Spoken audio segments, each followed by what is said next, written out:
Welcome in, everybody, to the official Florida State football podcast. Woo! Right here, Let's it's go. your buds Seminoles. with the Budhole. I was trying to pull up Florida State if they won or not this weekend, but I can't seem to find them. As the official Florida State podcast, we should know that. Well, here's the thing. I meant to watch them, and then I fell asleep on the couch. That sounds way better. It wasn't as good as the Tampa Bay Patriots game, then, is what you're telling me. Okay, if that wouldn't have been Brady back in Foxborough, that would have been a very boring game. Super boring. Absolutely. Did you watch it, Mitch? Yeah, I did. It was a tough watch Sunday night. I think I fell asleep in the third quarter there. But, yeah, I definitely would have expected Brady to come out guns a-blazing and wasn't there. I mean, it was downpouring, and, we have a little bit of insider people in part of the BCMG group, and one of them was telling us that Tom Brady's lost a step with the cold weather because he's been playing in Florida for a year. So he's just not used to the cold and the rain anymore. It was a lot of his receivers dropping the football, though. It wasn't as Yeah, much it was pouring rain. And I think last year he went into Green Bay and absolutely stomped them out. So wasn't raining, though. It was just really cold. Just pretty cold. I don't know. No, he was more. He was trolling a little bit. It was pretty funny.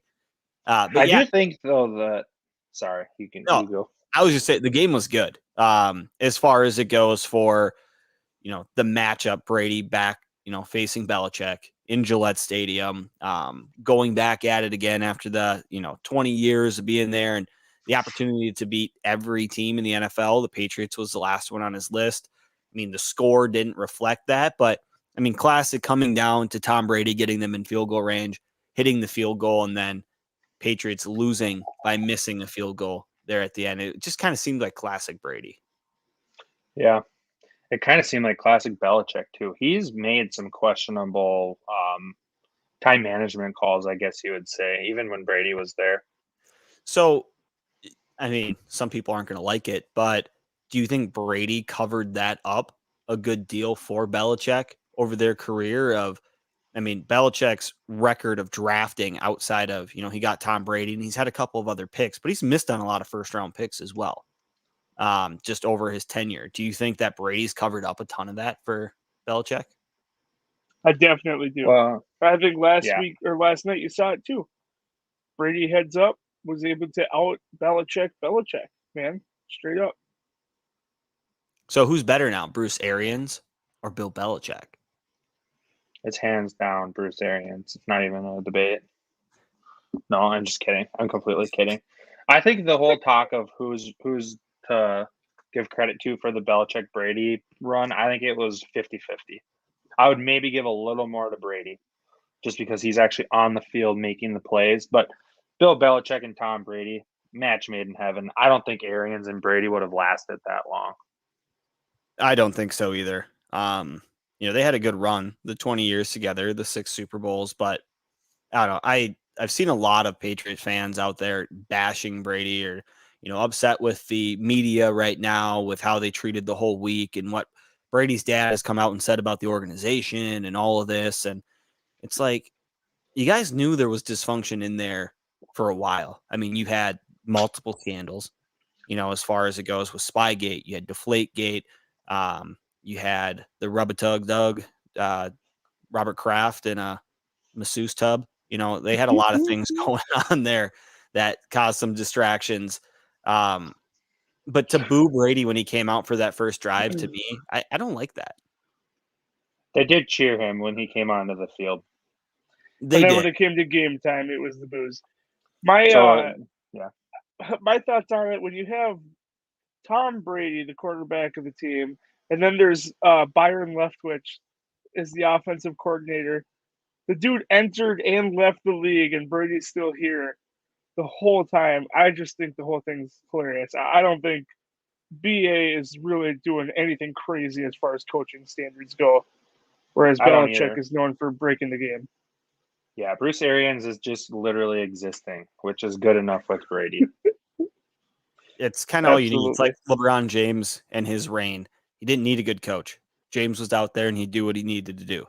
Brady's kind of the same way with more. Just don't be an absolute disaster. That's pretty much the best way to put it. Now, it's on gonna the go- other hand, Mac Jones played pretty well too. I mean, for it being a rain game with those implications against a very good team, to drive down and put yourself in a position to win, that was pretty damn good. He played very good in the second half. His first half was forgettable. Get over the nerves, I guess. He's a rookie yet. It was raining. I'll give him a little bit of a pass, but I think it's promising for them. I think he completed like 19 straight at one point. Yeah, he was Yeah, on he a did. roll.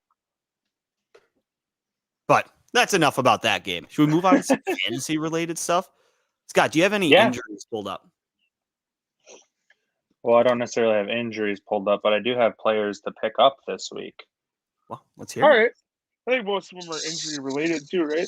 So Or some of them. generally, when we go through this list, it's going to be this guy is a guy you should go get because somebody either really, really sucks or got really, really hurt. And no, not just a cramp. Number one, Latavius Murray. What's his nuts? Yes, you do just got to hope it's a cramp or Tyson Williams, who was inactive. Latavius Murray's kind of taken over that backfield. I'm not sure of many leagues he's available in, but if he's available in your league, go get Latavius Murray. Damian Williams, Gage's boy, David Montgomery got hurt. I haven't heard yet exactly what it is. It didn't look like a good injury, but the Bears, I guess, are hopeful it was not an ACL. I think we'll know more by Wednesday. Yeah, and they're going week to week. I think Williams is also battling a little something. He got a little banged up in that game as well, but he should be playing next week, week 5. So really quick regarding that backfield, if you're not able to get Damian Williams, go grab Khalil Herbert. He's a 6th-round rookie out of Virginia Tech that they drafted, and then immediately after you get him, offer a trade to the guy that has David Montgomery, or hold him and see what happens. Number 3, Samaje Perine. Samaje Perine had a nice week. He's kind of just a guy, in my opinion, but he did show a little bit of a pulse this week. He had, I'm trying to pull up his stats here for the week. Basically, long story short, Joe Mixon's going to be out for a while. It sounds like it's a week-to-week injury, so it's not just a one-off thing. Samaje Perine he didn't really do much. But obviously, with Joe Mixon going down, he's a guy to look at. Another one is another rookie, Chris Evans. Chris Evans is also Captain running America. back in Cincinnati, and he would be Perine's backup. Yeah, Well, those two, yeah. I think Mixon went down towards the end of the game, and they weren't really running the ball that much because they were still trailing the Jags. So I don't think Perine really had the best opportunity to get something going. If we're recommending fab for these said players, Latavius Murray, I would put about 25 to 30% of my fab on. He could be a guy you could be a flex play on RB2 the rest of the season. Damian Williams, I would probably do 15% fab on. Samaje Perine, I would go no more than like 2 or 3% of your fab on. Yeah, don't spend much on him. Mixon is going to come back. Yeah, so the thing with Murray is he has long-term potential to be the guy. The rest of these guys are just to get you by until maybe Christian McCaffrey comes back, or if you're going through a Dalvin Cook situation and you're a little bit up in the air about him, get one of these guys. A guy that really popped off this week that we might actually see taking over that backfield is Kenneth Gainwell in Philadelphia. I would personally bet about 20% of my fab on Kenneth Gainwell. He's shown the ability all season to be the pass catcher, and then he actually punched in a touchdown this last week, which goes to show that they might give him some red zone carries now too. He did get one week 1 as well. And he's been playing actually pretty well in PPR standards. He got 20 points this last week. So I believe he came out of Memphis. Anytime you can get that kind of production out of a running back in fantasy that's available, on which Kenneth Gainwell should be, that's pretty good outlook. Some wide receivers. What, Gage? That's a win in my book. Yeah. Some wide receivers if you haven't, one more running back, if you haven't already picked him up, Cordero Patterson. He was on the list a couple weeks ago. He should be gone. He should be, but he's still rostered in less than 80% of leagues, according to ESPN. There's 20% of leagues out there that he really needs to get picked up. He's sitting at RB2 right now on the season. The one name I also want to add is Royce Freeman. Chuba Hubbard did not run away with that job by any means. It could be only for another week or a couple weeks with CMC going down last Thursday night, but he definitely looked good, still has his legs under him, and it's a Carolina backfield that needs some help. We should also Christian McCaffrey is expected to practice this week, so that's good news. That's huge news. AJ Dillon is another guy who saw a lot of carries at the end of the game last week. Quite a few of them in the fourth quarter. And obviously Green Bay is a high-powered offense. They can be, they're probably going to play a lot of games from ahead is a good assumption. So Dillon should get some opportunity, and he looked decent yesterday. He's kind of cut from the same cloth as Derrick Henry. He's a big banger, tough to tackle. So if they keep using him, especially if they let Aaron Jones be the focal point and then they spell him with Dillon, AJ Dillon's a nice little stash, especially if you do have Aaron Jones. Wide receivers, some guys that are actually coming back. Curtis Samuel, he came off the IR. I'm not sure what he did this week, but he's a nice player and he had moments last season. So he's definitely a guy I look at picking up. There's a wideout, DeAndre Carter, for the football team as well. And he had a really nice week last week. He had he had one catch, 24 yards and a touchdown. I'm pretty sure these stats don't look as accurate as I saw. He had a big day. I remember seeing a couple highlights from him yesterday as well. So he's kind of that sneaky guy outside of Samuel and McLaurin. Another wide receiver to look at. The Jets actually showed a pulse on offense for the first time. They actually moved the direction they were supposed to be moving rather than backwards. And if they keep doing that, Jamison Crowder is a guy that is a nice little pickup option. He's generally a ball hog. He's had some injury issues to start the season. Rashad Bateman, the rookie wide receiver, coming back for Baltimore on an offense that could definitely use a guy like him, a big, tall guy. Because Mark Andrews has been surprisingly disappointing this season so far. And Hollywood Brown has actually been a surprise. So I would throw a flyer at Rashad Bateman. I would put 10% of my fab on him, especially if I'm looking for some depth at wide receiver. I think he has a potential to really grow into a nice little role in Baltimore. Darnell Mooney had a nice week. A lot of people actually ended up drafting him later in drafts, and he probably got dropped by now because he hadn't done much up until this week. But when the Bears actually got some production out of their quarterback position, Darnell Mooney had a pulse. So the rumor is they're going to go back to Dalton if he's healthy, which is a bummer. But Darnell Mooney might be worth a stash. And that's what scares me. If they go back to Andy Dalton, Mooney didn't do anything with Dalton as a starter the first couple weeks. So it is a little nerve-wracking there. Obviously, Justin Fields showed signs of life yesterday. Had a couple really nice balls. Allen Robinson caught a couple of them. Darnell Mooney. Unfortunately, Cole Kmet didn't do anything, but they had their run game going. And I think if they can get their run game going, they're going to have a lot of opportunity to get Mooney and Robinson some action through the air. And if you have production out of your quarterback, those two are definitely options because it's not like the Bears have tight end and Jimmy Graham or Cole Kmet that's blowing the doors off the place. So Darnell Mooney could be a legitimate option, as well as the Bears don't play in a division that has lockdown secondaries. Jair Alexander is the best cornerback in this division, and he would man up on Allen Robinson when they play Green Bay. So Darnell Mooney's going to have some juicy matchups. Lions lost Okudah to the season. He tore either ACL or Achilles. The rookie Melifonwu, he got hurt as well. I think he might be done for the season. So they're down starting cornerbacks pretty rough.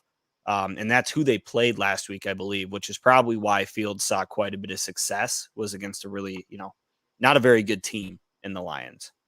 Yeah. Do you guys have any other wide receivers you want to shout out before we move to tight ends? Tennessee has a couple good options. It's going to be a crapshoot with A.J. Brown and Julio Jones missing last week. But Chester Rogers was a name that has kind of been popping up. I think he's in his second year. And then also Josh Reynolds, they got from free agency, I think, throughout the offseason. And he has had some pretty decent production early this year. AJ Green's been looking good the last couple of weeks. He had a really big game. A lot of the Cardinals had big games against the Rams this past week. but he caught a nice touchdown. I think he got in the end zone last week as well. He's starting to find his groove, getting back into the action with a serviceable quarterback. And then Randall Cobb as well. He, I think, got 2 touchdowns last week against the Steelers. Obviously, Steelers are a pretty good defense as well, but obviously Adams is the number 1 guy to have on that team. But if you're looking at somebody else, they went and got Cobb for a reason. And I'm not surprised it took a couple weeks to start seeing him get involved in the action, but I don't see that really going away for them. Are you guys team Randall Cobb or team AJ Green rest of season? Good question. I'm gonna go AJ Green personally. As not a Packers fan, I'm gonna have to go AJ Green as well. I think they're both gonna have production. The only thing that makes me nervous about Green is they have Hopkins, they have Christian Kirk, they have Chase Edmonds, Max Williams is showing a pulse at tight end there. 2 big weeks in a row for him. And then James Conner got in the end zone twice this past week. And I think he got in the end zone twice a couple weeks ago as well. So they just have so many options there that Green's value probably is a little bit lower, especially when you look at the Packers and it's like Adams, Jones, and who else? So Cobb probably has the higher potential. But I would probably go AJ Green just from my bias. The lack of production from Robert Tonyan has been quite astounding this year so far. But if you remember him last year, he had 2 weeks where he had 3 touchdown catches, and he wasn't that good outside of that last season either. So that alone was able to put him in a tight end 1 range. Yeah, almost a top 6 guy. So if you actually started Tonyan last year, congratulations, you won your week 3 and your week 7 matchup, and those are the only 2 weeks you won all year. Yeah, it felt like my season. Jacoby Myers is another guy. He looked, again, had a really nice week. They're getting him involved in a few trickery plays through the air. I guess he was a quarterback, maybe in high school or in college. So converted wide receiver.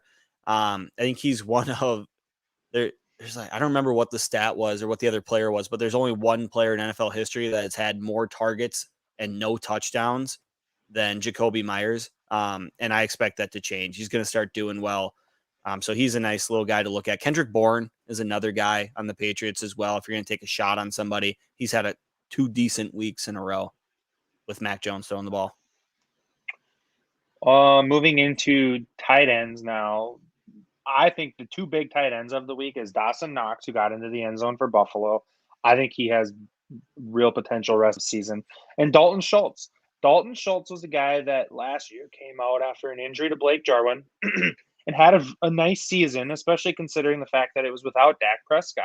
So with Dak and that Dallas offense now humming at full capacity, I think Dalton Schultz is also a guy you can look at, especially if you have a Rob Gronkowski who's now going to be out for a couple weeks, or who would be another guy that would be injured or just not producing well. Well, if you drafted Robert Tonyan, you could look at adding a guy like Dawson Knox or Dalton Schultz. And then obviously Brandon mentioned Max Williams when we were talking Arizona. He's had 2 nice weeks as well. So there's some nice tight end streamers.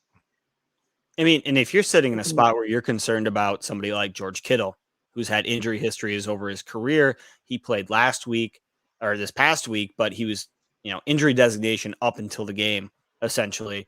And he didn't produce very well. And you got a couple other guys that just haven't been doing the trick.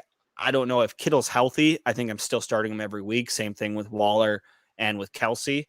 But Max Williams is a guy to look at. Dawson Knox is a guy to look at. CJ Uzama for Cincinnati had a really nice week. Noah Fant had a nice week. There's multiple guys out there. The only thing that concerns me is their long-term ability to continue to have nice weeks like those other 3 guys can do week in and week out. We got the Marvel or Mirage sounder. Maybe we could rip a few of these guys, especially at the tight end landscape. It's desperate times. Say it. Let's hear it. Dalton Schultz. Marvel. Or Mirage. I'm going to go Marvel. And the reason I'm going to go Marvel is because Amari Cooper has been battling injuries. CeeDee Lamb's been the only guy that's been consistently healthy. We're out. Who's the third guy on that team again? Gallup is out currently right now, but who knows how he's going to come back. Zeke's been looking good, but I think if Schultz can stay on the field, I think he's a viable option at tight end for them. Yeah, I'm going Marvel with Schultz as well, but I can't say that without putting a little prerequisite on it. And the prerequisite is he's going to finish as a top 12 tight end.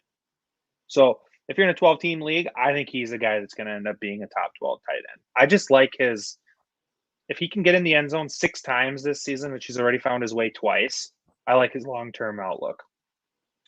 I'm going to go Mirage for one reason. In the first 2 weeks, if you were to put the Dallas tight end as one guy, they'd absolutely be, without a doubt, a stud tight end, a top 5 guy. But he will be competing with Blake Jarwin there. I think it's just been luck the last couple weeks, and you might be score chasing a touch. Dalton Schultz so far on the season, week 1 had 6 catches for 45 yards. Week 2, he had 2 catches for 18 yards. Last week, he had 6 catches for 80 yards and 2 touchdowns. And this week, he had 6 catches for 58 yards and 1 touchdown. If you break it down into his target share, which I don't have currently, but I know it's very good, he's getting targets. And the biggest thing with the tight end position is get targets. If you're getting targets, you have a potential production will come. Yeah.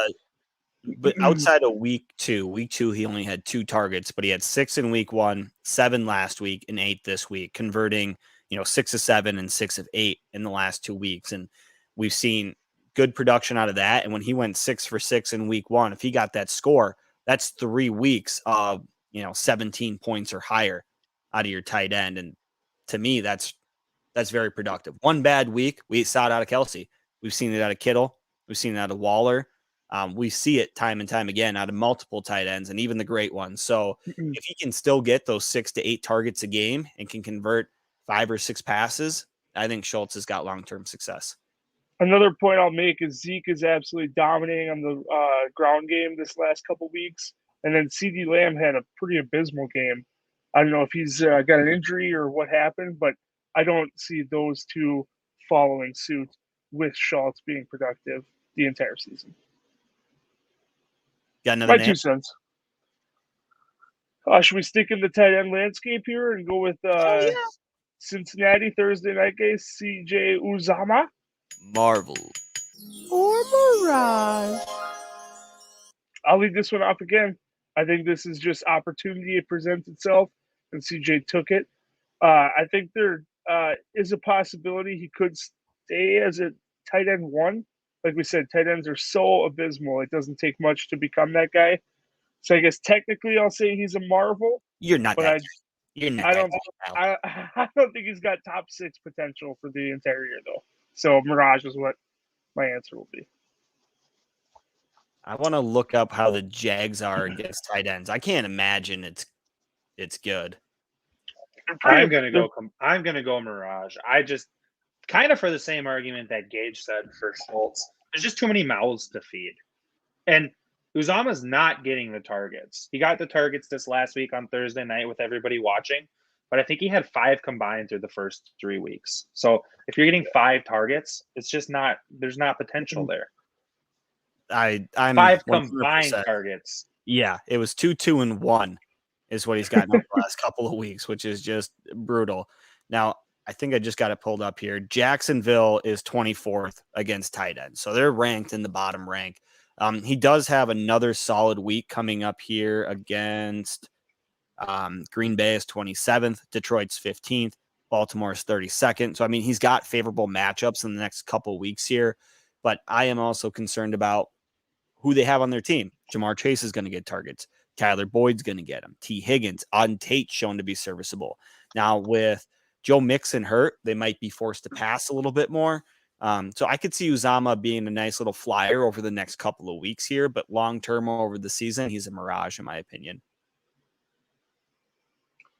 All right. I got one. All right, let's hear Max Williams. Marvel. Or Mirage. Have I mentioned that I tackled him once? Well, tell the real story. He tackled himself. Okay, he ran me over and fell down. But guess what? It looks on the score sheet. That's a tackle. That's a tackle, baby. Well, why don't you lead it off? Since you tackled him, you know how tough it is. Is he a marvel or mirage? Well, he was tough in high school. I don't know if he's the same in the NFL for guys who are 5 times the size of me.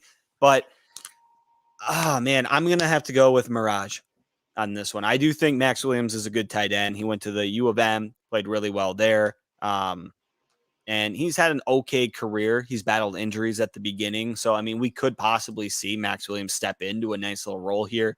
And that offense is rolling. However, it goes back to the same thing with Cincinnati, in my opinion. There's too many mouths to feed.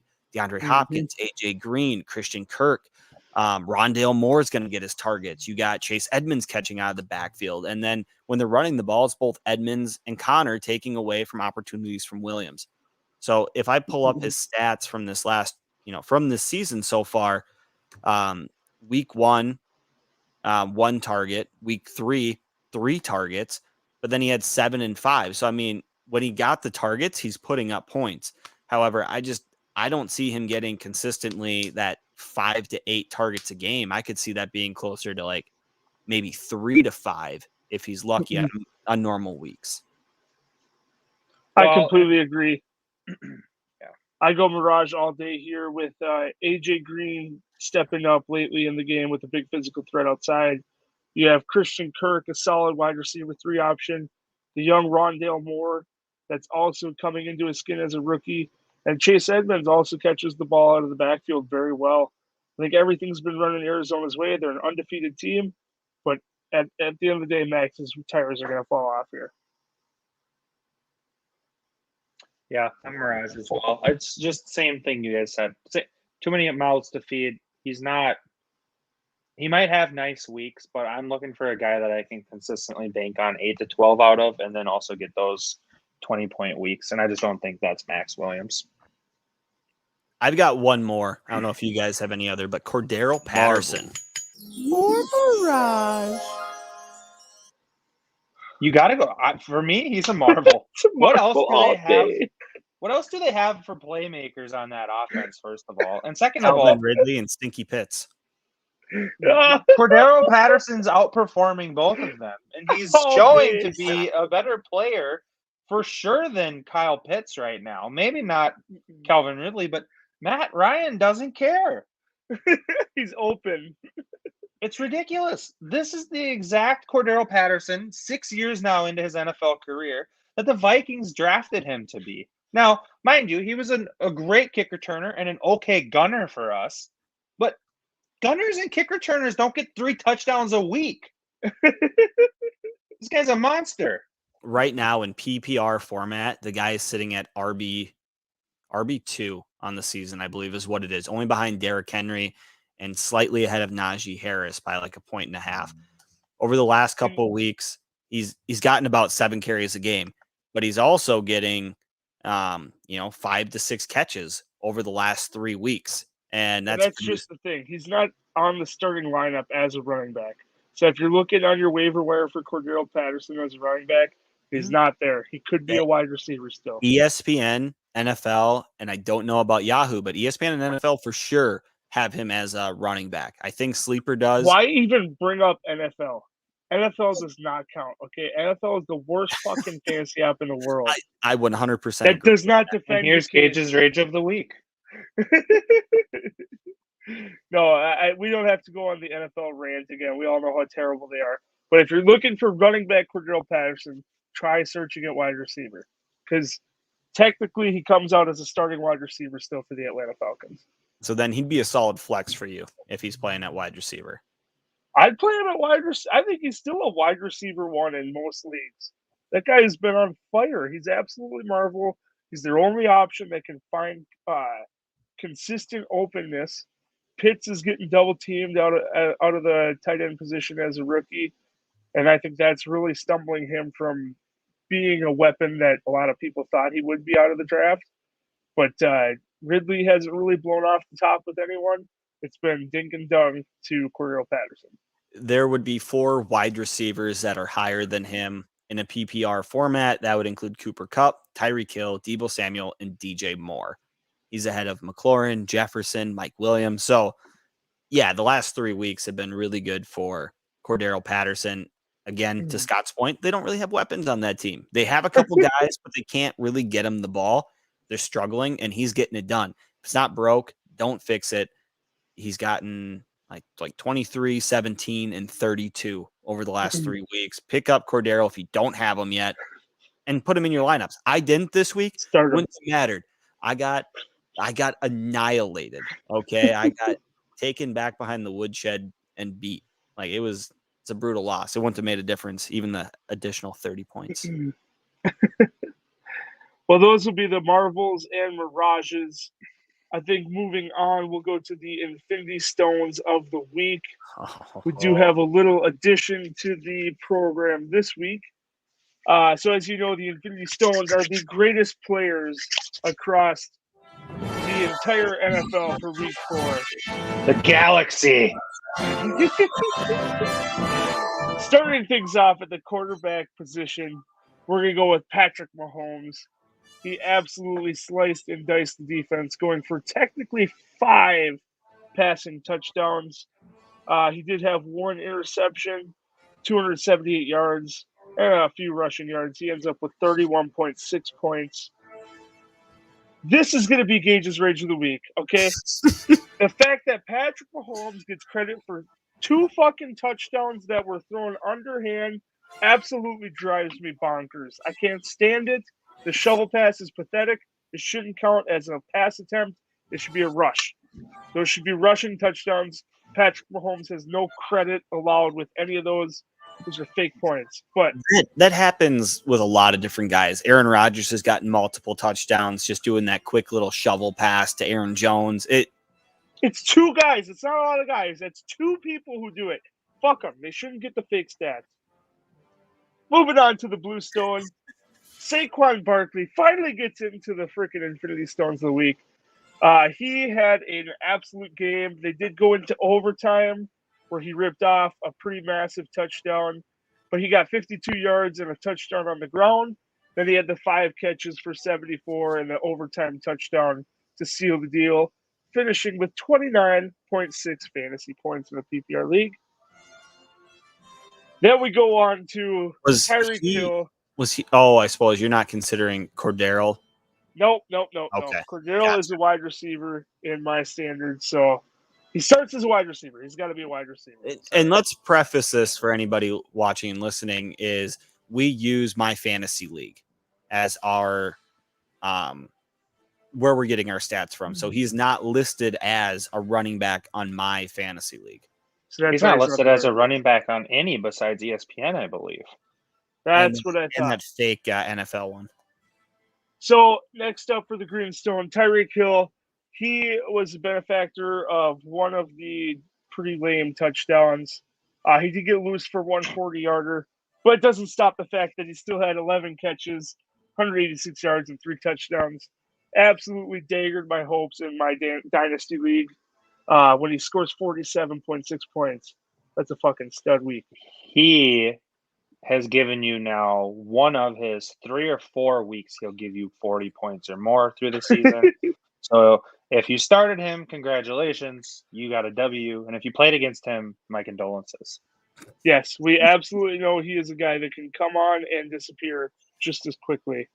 Moving on to a guy we talked about just in Marvel and Mirage, CJ Uzomah for Cincinnati.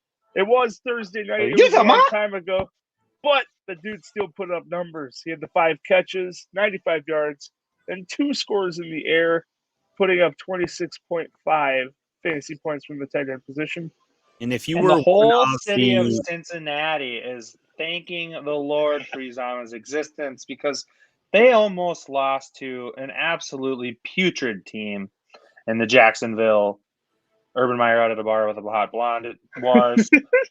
And Uzomah saved their season, saved the disappointment, and saved a lot of Survivor League picks. So Uzomah, thank you so much. And aren't they tied for first in the AFC North? They are with 2 other. They're technically in first place right now, I believe. Who said that after the Vikings Week 1 loss and the pie of blame? I wonder. Nobody remembers. Nobody. Cincinnati could be good this year. Watch out. So here's my take on Cincinnati. I think they have potential to be a good team. I think Joe Burrow's a baller. He was mic'd up and he said pretty much, they gave me the ball, it's game over. Like, he's got ice in his veins. He won a national championship. He's a very good guy. He was drafted number 1 overall for a reason. What concerns me is same thing with the Titans, and the Titans lost to the Jets this week.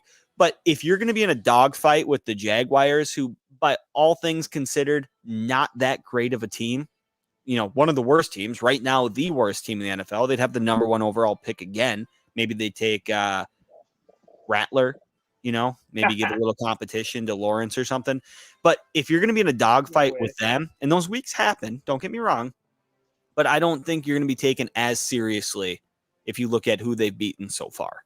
So I think they have to continue to do it and prove it and be ahead in those games, not just the comeback win to go to 3-1. At the end of the day, a win is still a win, and a team that knows that better than anyone is Buffalo. They absolutely stomped out the opposition today, or on Sunday. They got 40 points, and Tyler Bass is our Orange Stone of the Week. He ends up with 16 points, going 4 for 4 on the field goals. They were all shorties. He nailed all of his extra points. I put the Buffalo icon up there for a little honorable mention. The defense, depending on your scoring, if they give shutout points, probably would have taken away this stone from Tyler Bass. He only got 16 points on the week, but Buffalo, with the shutout, they had a bunch of sacks, turnovers. They played very well on defense as well. And let's just give an honorary stone to Buffalo's logo, which is the best one in the NFL. The Buffalo Bills logo is one of the best logos in the NFL as well. I was just looking at that. What did they do? Like, did that Buffalo start working out? Like, is he on a roll? Swole. He looks That's a swole Buffalo. Gyms are open in New York. He's back at it. That might be a little artistic creation of the Buffalo Bills logo. But moving on to our flex stone of week 4, Deebo Samuel. Absolutely. Deebo, man, you will.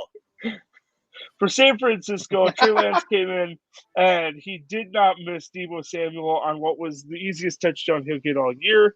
Besides that, he got the 8 catches for 156 and 2 scores.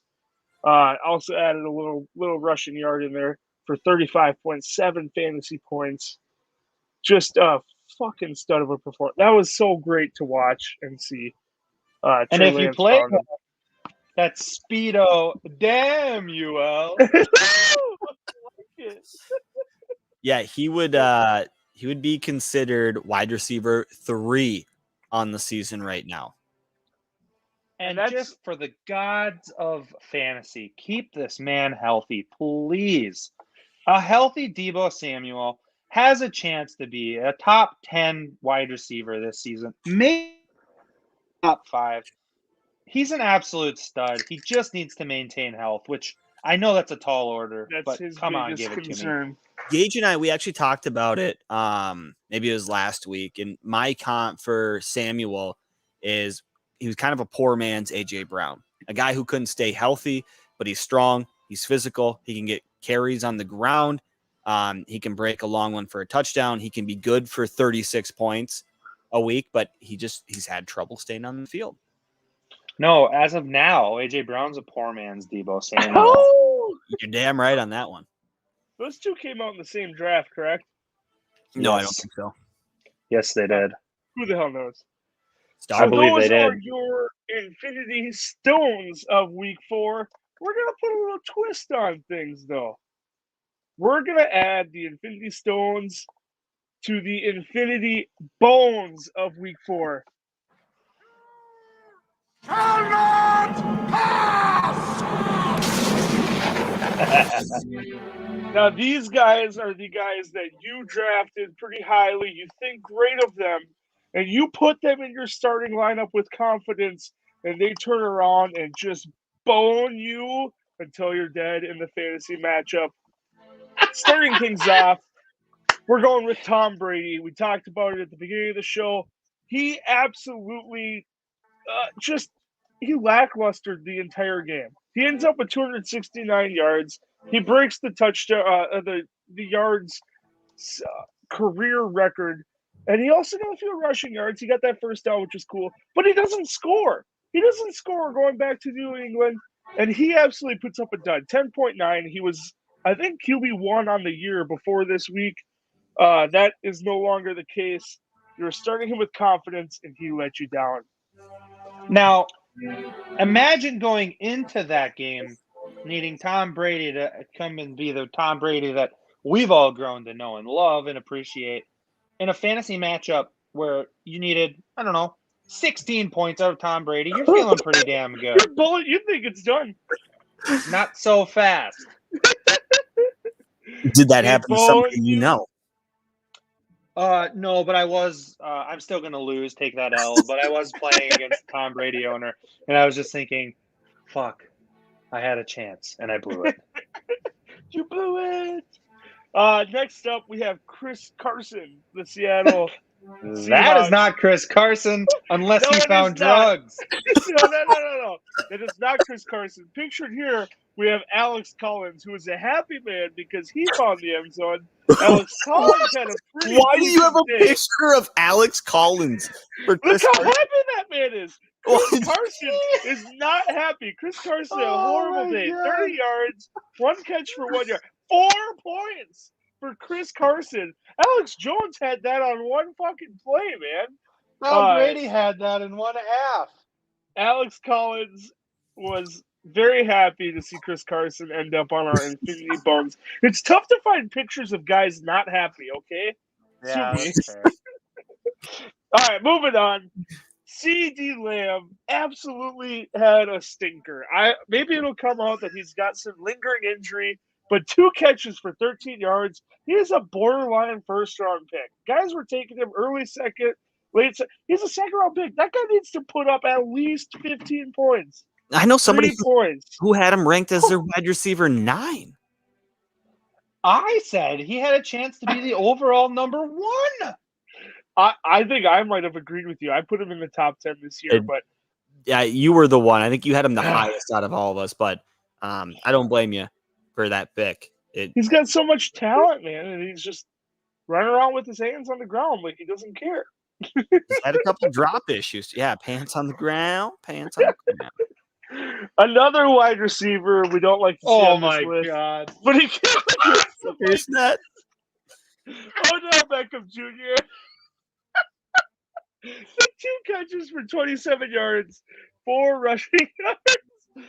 He looked like he was facing the kicking net again. Wait a minute. Was this 2 catches for 27 or 2 catchables for 27? Oh, because his quarterback did not help him out at all. Dude, he was one semi-accurate throw away from being 3 catches for 90 yards and a touchdown. Yeah. He did have 2 touchdowns that looked like if they were just a touch more accurate, would have been for sure house calls. But those don't go his way, and that's how he ends up on the Infinity Bones of the list. Finally gets healthy. He had a really decent week last week. You thought for sure he was going into a good matchup against Minnesota, and he let you down. Something tells me if Baker Mayfield continues to be his quarterback, he's going to live in the boneyard, shall we say, for a few weeks this season. And then the reason I thought of all of this after all of our hype for the man, Travis Kelce, only ends up with 4 catches for 23 yards when Patrick Mahomes is our Infinity Stone throwing 5 touchdowns. Not one of them could go Kelce's way. That is a stinker performance for the best tight end in the NFL. The only reason one didn't go his way, though, Gage's Rage, is Travis Kelce is absolutely incapable of catching the shovel passes. Is he incapable? No. That's the only reason why. The backup tight end got one of those fuckers while Kelce lead blocked for him. What a guy. Willing to lay down his performance for his Kelce teammate. wouldn't have had one of Mahomes' 5 touchdowns is he can't catch shovel passes. I'm so concerned right now. What's going on in the world? Pull that picture back up for 1 second there, Gage. He looks like he should be casted in Star Wars as a supervillain right now. Yes, he does. He looks like he's wearing a sweater out of the Ewoks fur. 100% Ewok. Get it on payments. He looks like he just farted and somebody else is blaming it on a different person. He was the one I found a really good sad picture of, and that's the Infinity Bones. We'll of save week that 4. picture because you'll probably never need it again. Yeah, The he'll only never down- He come looks up like again. he looks like he just knocked on your front door wearing what are those outfits? The full-on pajamas? Snuggies. Yeah, wearing a Snuggie, and he's trying to sell them to you. Look, they're Snuggie comfortable. salesman. Yeah. So a little addition to the Infinity Bones, the Infinity Stones, and the Infinity Bones of the week. I We'll like see. it. That was pretty good. I like that music there. Yeah. Otherwise, we could talk about the rest of the studs and duds from the NFL. We had Sam Darnold absolutely went off. He had the couple rushing touchdowns again. I thought Thursday night last week when CMC went down was a fluke, and he said, "No, sir."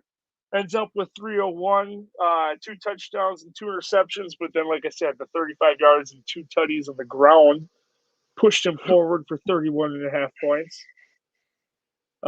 Daniel Jones is another guy that's pretty surprising to see on the stud list, but had a pretty decent game. It took overtime. The Saquon bomb touchdown was pretty nice for his stats as well. Daniel Finishes Jones right now gauges rage QB6 on the year. Ooh, are you saying he's going to be a sneaky guy that ends up on this list a little bit more? I wouldn't be surprised if he ends up on the studs list a few more times. He's got weeks of 21, 29.5, 16.5, and then 20, almost 27. The surprising thing for me is that he's doing this without wide receiver 2 and wide receiver 3. He's got Kenny Golladay and the corpse of Kyle Rudolph there. And Golladay had a stud week too. He might show up on this list. Okay, so I'll talk about some guidelines for studs and duds. I'm going to put the quarterback number at 25 plus points. And then for running backs and receivers, I'm going to go 20 plus. He did I think not we could have a all stud agree week. those guys are studly weeks for those positions, correct? Yeah. What were Yep. you going to put wide receiver? 20 points as well. Golladay did Yeah. not make that list. He was close, though. He'll be an honorable mention. He got Why would- 17 something. Let's talk about him, man. We got Cordero Patterson, like we said at the top of the list. Easy. The 5 catches for 82 and 3 touchdowns is amazing. You can't call this guy. He's not a running back. He's not. He's just a playmaker. He's an offensive weapon. Where does he He's an line X up factor. more often than not? Does he line up in the backfield? Well, when you look at his stats throughout the season so far, he does make his hay mostly on the receiving side of things, but I'm not sure.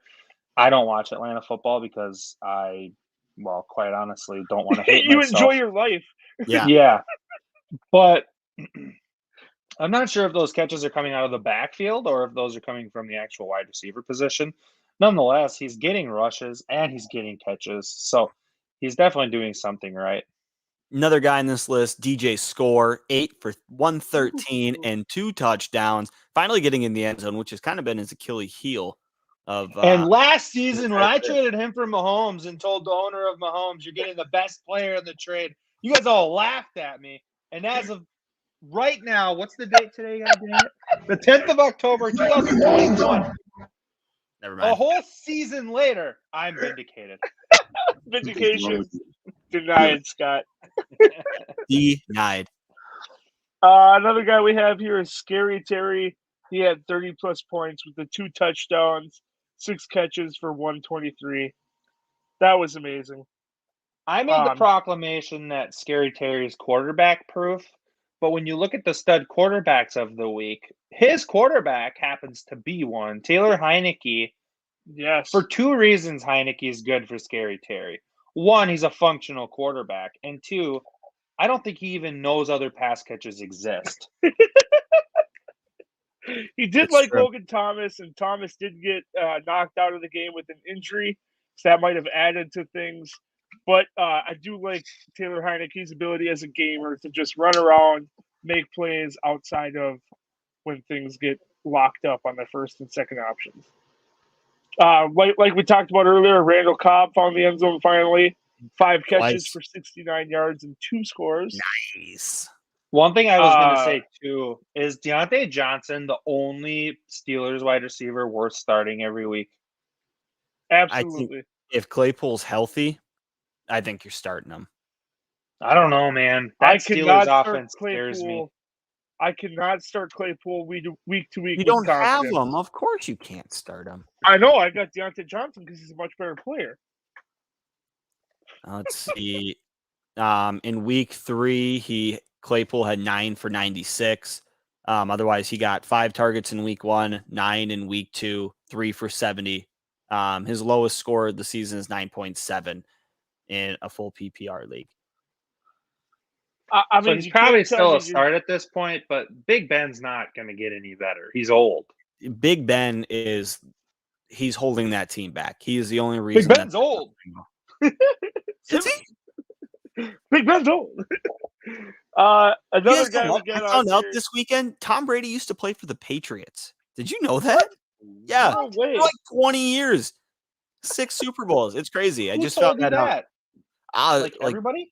Everybody. I didn't know that was common knowledge. Apparently. Another guy on this list from the Thursday night game was Tyler Boyd. Another reason maybe CJ Uzama is more of a mirage than Marvel. Boyd ended with 9 catches for 118 and did not find the end zone.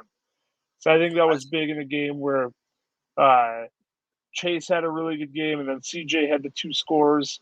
I think some might be filtered somewhere else in the given weeks coming up. And wrapping up the list is Minnesota's Justin Jefferson. He also found the end zone, ended with a few catches. I think about 6 catches and the touchdown after like 80 yards. So it was a pretty good week for JJ. Yeah, Corey Davis had a big week too, 4 for 111 and a touchdown. The thing about Corey Davis that scares me is his quarterback and how they're inconsistent. You mean the person getting the ball to him? Yeah, that definitely makes me nervous. Corey Davis through 4 weeks, 2 weeks over 20 points, 2 weeks under 10 points. That's not great. Not one bit. And then we'll wrap things up with our running back studs of the week. Derrick Henry is going to be on this list quite a bit if he's not an Infinity Stone player. He had 157 for 1, and also got 4 more points with the 2 catches for 20 yards in the air. Najee Harris is also on this list. He had 6 catches again for 29 yards, but also added the 62 and 1 score on the ground for 21 points. If you keep getting that receiving production out of Najee Harris, you're looking at a top 5 running back for this season. He's right now absolutely paying off where you drafted him at so far. Totally agreed. For the year, I think outside of Cordero, who in some leagues aren't considered an RB, he is RB2 on the season. He's ahead of Aaron Jones, Elliott, Swift. Harris had a really good week last week, and he's actually only really had 1 stinker week, and that was week 1 where he got 6 points. Otherwise, 19, 28, and 21. So he's showing to be productive, and actually, I don't really see that changing, in my opinion, just because Big Ben can't throw the ball down the field. Harris had 19 targets for 14 receptions last week. And when Big Ben can't throw it more than 5 yards down the field accurately, Harris is going to be there. He's always looking for him. If that line could hold up a little bit longer, he'd probably have another 10 catches on the year. Wasn't it 12 catches? Last week was 14 catches, 102 yards. Oh, never mind. Yeah, but the concern becomes if Big Ben can't get the ball down the field and defenses start to know it, he might get 8 catches, but it's going to be 8 catches for 14 yards. Like, at some point, Najee's better off if Big Ben can also get the ball down the field. Absolutely. Or if they had an offensive and it will open line. things up on the running game for him. Wow, maybe. An offensive line is it's a hot piece of garbage, man. Another guy on this list is former Steeler James Conner. Went for 50 yards and 2 scores in Arizona's offense with 2 catches for 16 for 20.6 points. That's back-to-back weeks with multiple touchdowns for James Conner. So he's definitely a guy that would be worth you might have missed all of his touchdowns for the year, actually. I was about to say, is that a Marvel or Mirage? I don't know. 'Cause He's a they have mirage. put up massive games in the last 2 weeks here. I against- don't love a running back that's touchdown dependent. I mean, he doesn't get. If you subtract the 2 touchdowns, he runs for 50 and gets 2 catches for 16. That's only 8 points and a half It's a PPR. bad Like, week. Yeah. I don't love it. He's a sell high candidate right now. If you have him in a yearly league and you're looking at somebody who needs running backs, sell James Conner, because 2 touchdowns every week, it's not going to happen. And if it does, and you lose that bet because you trade him away and you get somebody that you think is going to have a safer floor, like maybe James Conner for Darrell Henderson. If you could flip that, Henderson's going to have a majority of those carries. He's going to get a majority of that workload. If Conner ends up getting, 12 touchdowns on the year and you miss out on that, well, at least you have a safer floor with Henderson, in my opinion. Another James Robinson also. Sorry, Gage, you go. He hit the 78 yards for 2 scores, and he had one catch for minus yardage, but 20.6 points was pretty fucking deadly. And Ezekiel Elliott, I think we got to mention him. 143 for 1. Just a domination. That was a good game to see. Just as everybody's talking about how Zeke is done, Zeke isn't going to be anything, and myself Add Tony included on Pollard. that.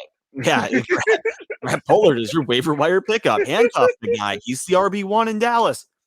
Zeke started out with 6 points in the first game, then 17.7, 26.6, and 20.3. He's averaging over the last 3 weeks over 20 points a game, which is awesome. Yes. Pretty massive improvement. I think another guy, Saquon Barkley, will be on this list quite a bit.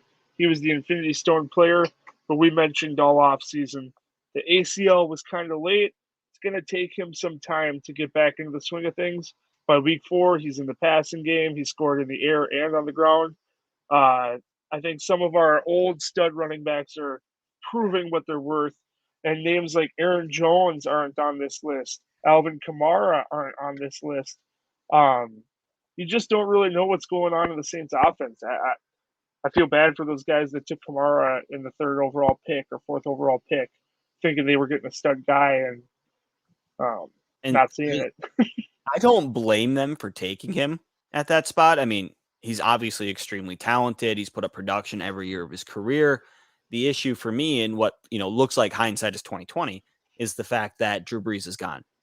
Brees was the reason Kamara caught 81 catches every year of his career, or 81 plus, I should say.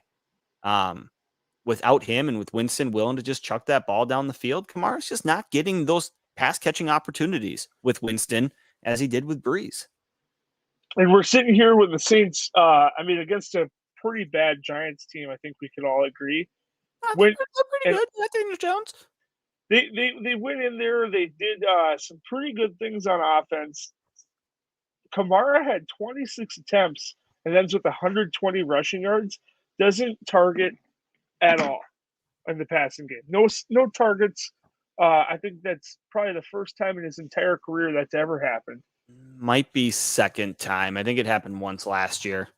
Okay, but still, that's not good to see. Taysom Hill. Okay.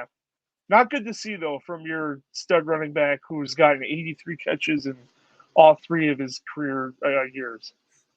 So let me ask you guys a question right now. Looking forward at next year's draft, obviously Spencer Rattler, and who's the one for North Carolina, guys? Is it Sam Howell? Sam Howell. Yep. Those are kind of the consensus 1 and 2 quarterbacks going into the draft at the moment, correct? Not anymore. Sam Howell's fallen off. Okay. There's a guy that's you talk. I'll get him pulled up. Okay. Either way. Is Rattler back in the mix too? I thought he had a pretty good or pretty bad few weeks. I think he's still considered the. No, Rattler's still up there. Okay. Right now, the top 3 teams, top 3 picks as it stands, if the season ended today, would be Jacksonville, Detroit, and New York. 2 of those teams already have quarterbacks. Looking long term, Philadelphia. They have Miami's pick. They'd be sitting at number 4, and then Atlanta at 5. So looking at the quarterback situation here, two of these teams that drafted 1 and 2 last year are looking like they could possibly draft 1 and 2 again this year.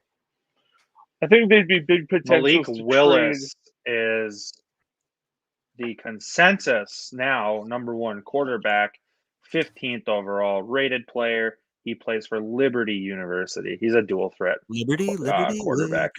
Liberty. I think those teams would be he's primed 6'1", to trade out of that pick. 215. Or maybe the teams that really need quarterbacks are looking at this like there's no chance these teams take a quarterback, and they do go for linemen or defensive players that will really help the team more than a quarterback competition with 2 number 1 overall picks. Oh, I don't see them pulling a Arizona here. The top 5 Was Rosen pick 1? players. He was like 7. No, Yeah, he was older than 7. Kayvon. He was 10, I think. Kayvon Thibodeau, defensive end from Oregon, is the number 1 overall ranked player on the consensus. And number 2 is a safety from Notre Dame. His name is Kyle Hamilton. He's an absolute stud. He's 6'4", 220 pounds. There's a cornerback, Derek Stingley Jr., 6'1", 195.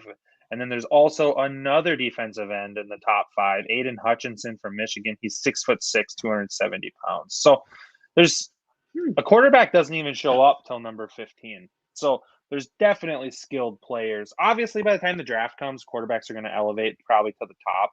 But just raw players, quarterbacks don't show up till 15. I don't know what those teams are going to do, honestly, if those would be the top 3. I think Detroit would definitely be interested in a quarterback. But aren't they tied to Goff's contract for the next couple seasons at least? I'm sure they have that on the books, but I mean, you could probably draft a guy and, maybe let him sit behind Goff until they need to start Goff or whatever. Maybe try and flip Goff to a team that might need him. There's always. I just think when you look at that Detroit team, I would start Goff again next year too. Like that team's not going to be ready next season. No, they might not ever be ready. Yeah, that's Detroit's going to Detroit, man. They were in the It's a great point. watched some of the game. The fucking Lions were in the red zone. It looked like they were actually going to do something against the damn Bears, and I think they fumbled 2 red zone possessions away. It was so bad to watch. I don't know how you could be a fan of that team. It'd be a struggle. Yeah, so the Lions have an out with Jared Goff's contract after the 2022 season. If they were to cut him this season after this offseason or in this offseason, it'd be a $30 million dead cap hit. So they're tied to him for 2 more years, which does not inhibit you from drafting a quarterback. You can just have Goff as the backup for a season and then release him. Or Goff leads the way for this rookie to come into year 2 and do some good things. Like Garoppolo and Lance right now. Definitely do not want your number 1 overall pick to become part of that quarterback statistic. Definitely. Yep. All right. Should we do just a quick Budhole 5 and then wrap up this show? Let's do it. Yeah, let's do it.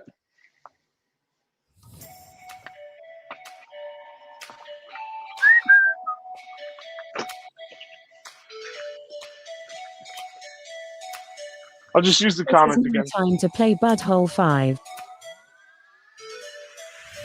All right, you heard the lady. It's now time to play the Budhole 5. Everybody knows the rules, but I'm going to explain them anyway. You have 30 seconds. 35. To name the top 5 in whatever category I give you. You get a point for each correct answer. Does not matter the order. If there happens to be a tie, we'll go into a 30-second tiebreaker round. All right. Timer starts after I read the first question. I do not have a graphic for this one here, so we're just going to watch Gage struggle thinking about names here for the next 35 seconds. All right. Now, we all know what the red zone is. We just talked about fumbling and getting rid of the ball in the red zone for the Lions, right? We just talked about that. Yeah. Red zone is within 20 yards of the end zone. And I want you guys to give me the 5 running backs that have the most red zone attempts. The 5 running backs with the most red zone attempts. The Budhole 5 is brought to you by your favorite DFS site, Thrive Fantasy. I have no idea. the need to do countless hours of research because they only ask you about the top-tier athletes in a respective sport. Each prop has a fantasy point total associated with the over-under based on its likelihood to occur. So the more points a selection is worth, the riskier it is. Rack up the most points to win your share of the prize pool. Use promo code BUD, B-U-D, when you sign up today, and you will receive an instant $20 bonus on your first deposit of $20 or more. All right, Gage, fingers down. Fingers down. We do have a comment. It's from Gage's Rage. Okay. We're going to start with Scott. Scott, give me the top 5 running backs with the most carries inside the red zone. So I have Ezekiel Elliott, Derrick Henry, Najee Harris, Aaron Jones, and Chris Carson. Okay. I know Najee Harris ain't on that fucking list. Gage But might not. Gage has got James Conner, Zeke, Cook, Kenneth Gainwell, and Chase Edmonds. Can you read those aloud for me? Because I can't look at the list and those at the same time. Can you give those to me? No, that's the list. James Conner, Zeke, Dalvin Cook, Kenneth Gainwell, and Chase Edmonds. Well, we do have a unanimous winner because Gage didn't get a single one correct. What? There. I got Zeke. Zeke is sitting at number 6 right now, tied with Alvin Kamara, Austin Eckler, Melvin Gordon, and Mark Ingram. They are all outside the top 5 with 10 red zone carries. Kicking it out from the top, Aaron Jones has 13. Derrick Henry has 13. McCaffrey and Jonathan Taylor, both 13 as well. And Nicholas Chubb at 12. I don't think fucking Harris would be in the top 20 right now. Oh, man. Najee Harris. Let's take a look. Dude's gotten like 4 or 5 red zone targets. Wait, why are we ripping on my picks, dude? Did you not see your list? Let's put that back up really quick. Oh, yeah. Good job, Scott. Najee Harris is... Yeah, we've seen it enough. He has 3 red zone carries, which puts him behind a slew of other players. He is a lot of guys. Probably at ranked like 36 right now. Red zone targets, though, he's gotten a few. In receiving targets, So how about red has zone gotten 6. opportunities? Yeah, 9 opportunities in the red zone. That's a little better. Yeah, it For you does. boys. It breaks it down by rushing and receiving. It'd be a lot more math, and I don't want to have to go through that whole thing. This is supposed to be easy. I know you're busy using up all your math skills in your bedroom. Yeah. What's 5 seconds plus 10 seconds? No, that's not what you Divided by 2. Divided by 2. Because I pulled it halfway through, so technically I got 6 pumps divided by 2. Never mind. Does get pre-cum count? Oh, forgot to pull. Great. Twice. Number 3. Does pre-cumming begin the timer or end the timer? We'll never know. We'll never know. Well, that just turned dark. All right. Yourself. Yeah, go tug one off.